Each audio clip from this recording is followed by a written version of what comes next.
So on our way to check a project right now, and a question just popped up in the car, and I decided to just do a very quick video about it, right? And this is a very important video that a lot of you actually need. Every real estate investor in Abuja, if you're looking to invest in real estate in Abuja, this is a video that you have to deliberately watch to the very end, because it will afford you or it will give you certain important information that you need to arm yourself with if you want to invest safely within an estate in Abuja. This video is going to provide you 7 important questions that you need to have answers to before you invest in any estate in Abuja. This is very important. Of course, it can also help you if you're looking to invest in other locations, but the conversation is specifically for those of you who invest in Abuja, right? And of course, so for some of you who know, my name is Raymond Ijoma, and I am the lawyer that loves real estate. Or if you like, the real estate entrepreneur that uses law and real estate as a tool in building wealth for myself and my clients. And of course, that would include you, right? So do subscribe to the channel, like the video, drop a comment, and make sure that you stay in touch. So important questions that you need to ask before investing in any estate in Abuja. So do make sure that you subscribe to the channel, like the video, so that you don't miss out on the investment opportunities that we share on this YouTube channel, or other educative and powerful videos that we put out there that would help you or guide you as you invest in real estate in Abuja. So the very first question you should ask, you may not ask this directly, but you can find a way to get an answer to this question. Is the very first question would be that these people that are selling these estates to you, or selling the land within an estate to you, are they actually estate developers, or they are land sellers? There's a difference, right? A land seller would possibly just buy 5 hectares of land somewhere and then parcelate it and then put it out in the market, right? That is a land seller. It could be in the name of a company, a real estate company, but that doesn't necessarily mean that they are developers, right? A developer on the other side has a responsibility to make sure that the estate comes out as a livable location, as a desirable place where people can come in and enjoy some form of comfort, amenities, and infrastructure. And of course, it comes to the cost, which I'm going to have to touch in part of the questions, right? So the very first question is, the people that you're looking to buy this estate land from, are they land sellers or estate developers? So that's the very first question you need to find an answer to, which is very, very important. Now, the second question you need to ask is about the documentation, right? The prior to documentation as it relates to the land, the estate, right? So at this point, you need to figure out or ask questions like, what are the title on the land? Who is the allotee, right? Who allocated the land, right? So these are questions you need to figure out. Is it a local council allocation, or is it a federal government allocation? Does it have a building approval? Now, sometimes a land can be launched, or an estate can be launched rather, and on pre-launch, and at the time the building approval isn't ready or hasn't been processed. Now, this doesn't mean you shouldn't buy. All you have to do is to find out whether this company has a track record of doing what they say, right? I see some of you reach out, oh, it doesn't have a building approval. The truth about it is that when it has a building approval, definitely the price is not the same. And as a matter of fact, as far as it concerns lands generally, you have to do your due diligence, of course. But then and again, there are certain things that play out behind the scene that there are no 100% explanations to, but that is how it plays out in practice, and it is safe for you to invest in those estates, right? All you have to do is make sure that this company is a trustworthy company. They do what they say what they do, and all of that, right? So it's important that you have that answer in your mind. So what is the document involved? And most importantly, this is not a video. We've already done a video where we talked about title documents in Abuja, right? And it's important that you watch that video, because that video will give you an idea, educate you as it relates to whether you should buy a local council allocated land, or whether you should go for federal government allocated land. There's a pro and a con, and of course, there is a right thing to do. And you must make sure that you have an understanding of the right thing to do before you invest in any of the estates, right? So make sure that you get that video. It's on this channel. Just make sure that you get it and then have access to it, and make sure that you have all the information you need to have as relates to title document. But again, the question is, make sure that you're asking the question about title document in Abuja, or rather make sure that you're asking questions about what is the document, or what are the documents attached to the land? This is a very important question because it is what will guarantee whether your investment will be safe, profitable, and sustainable as well. All right. The third question that you need to ask that is very extremely important is the question of the person who is selling, the company that is selling, are they competent enough to transfer the title?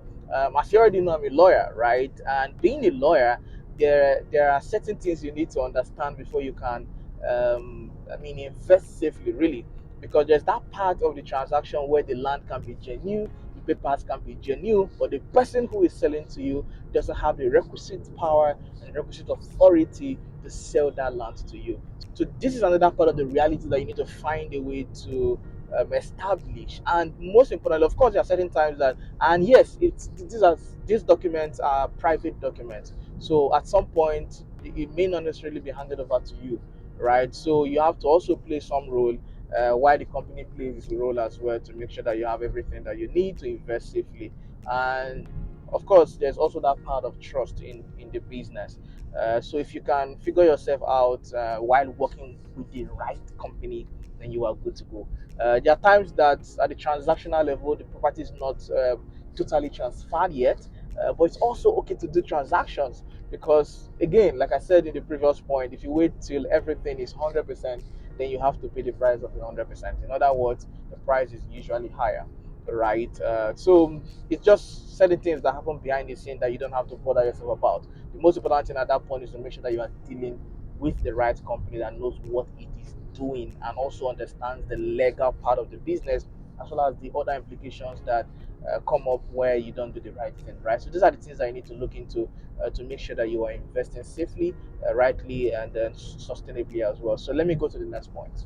The fourth question you need to ask if you're looking to invest in Abuja within an estate is a question of whether there are other fees that are applicable, or what are the other fees that are applicable in the estate. So, for example, most of the times, particularly for estates that know what they are doing, that are actually developers, not just people who are selling land. Most of the times, you would have to find out that these estates have other fees that you have to pay, such as infrastructure fees or developmental fees. In other words, you have to pay another fee, possibly when you are looking to start developing, right? You need to pay infrastructure fee, developmental fee, sometimes, most of the times, in installment, right? So as you're building, you have to be making those payments, or some of them before you start building, you have to be making those payments. So these are some of the questions you need to ask. And then, of course, let me use the opportunity to say that this extra fee should never be the reason you choose not to buy or invest in an estate. So again, never allow the extra fees to make you stay away from investing, because when you do, what you'll be doing at that particular point in time is that you will be um, preventing yourself from enjoying the benefits of living in a good environment. So, if you don't want to live in an estate where you have infrastructure and other important amenities that would give you a good living environment, then it's okay to ignore the infrastructural fees.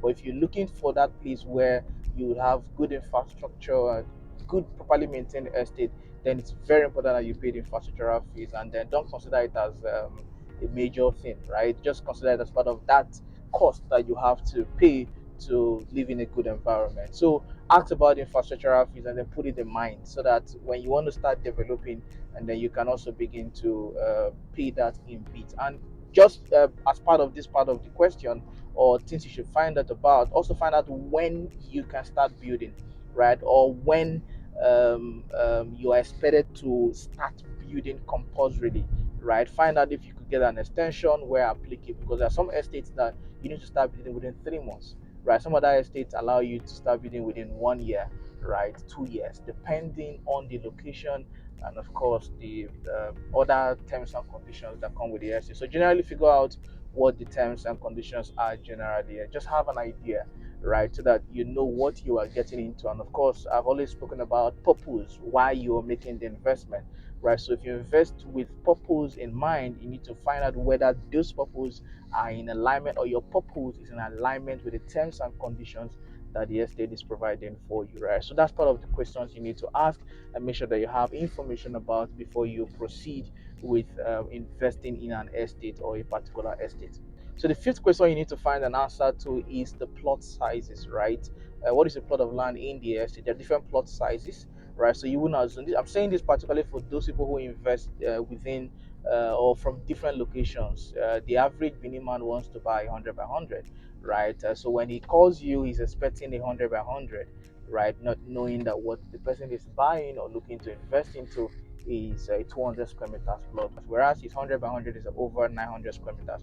So it already tells you that the plot size is actually small for the average Benin man, right? So it's important that you find out answers to questions like this. And then another thing is, what can you build on that plot size? So for any approved estate, when you buy a plot of land, a 200 square meters, so there's something that is approved for that plot size, right? You don't buy a 450 square meters plot that you're expected to build a detached duplex and then you decide to build a block of flats there. It doesn't happen in Abuja. That's part of the things that will lead to demolition, and you don't want that to happen for you or with you, right?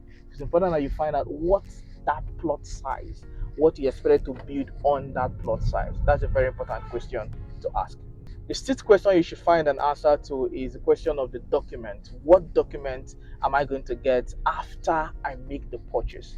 Right. So this is another important question to ask. And then largely, this question is subject to the company that is involved. Right. So sometimes some will give you, I don't want to mention documents, right? But just make sure that is where you make sure that you're either in touch with the right company or you have a property lawyer to guide you at every point. But make sure that you have an answer to the question of the documents that you are expecting to get after you make a purchase. The last question you should have an answer to if you're looking to buy into an estate, as far as this particular video is concerned, is the question of who is representing you, who is your broker, right? Your broker is very important.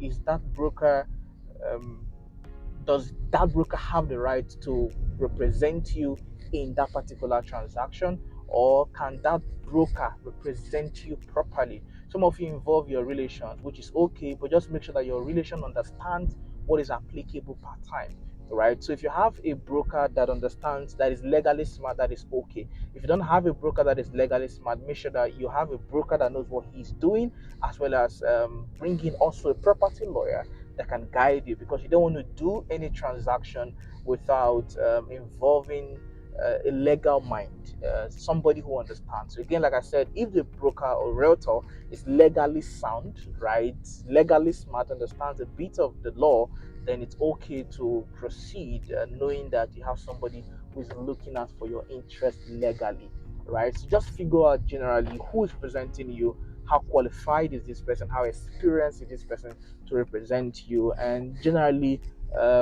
does this person have you in mind one way or another, right? So these are general questions that you should try and make sure that you're asking before you invest in an estate in Abuja. Right, because if you're able to have answers to these questions, and some of the times, right, you may not get 100% answer to some of these questions. You may not get the perfect answer to some of these questions, and it's okay.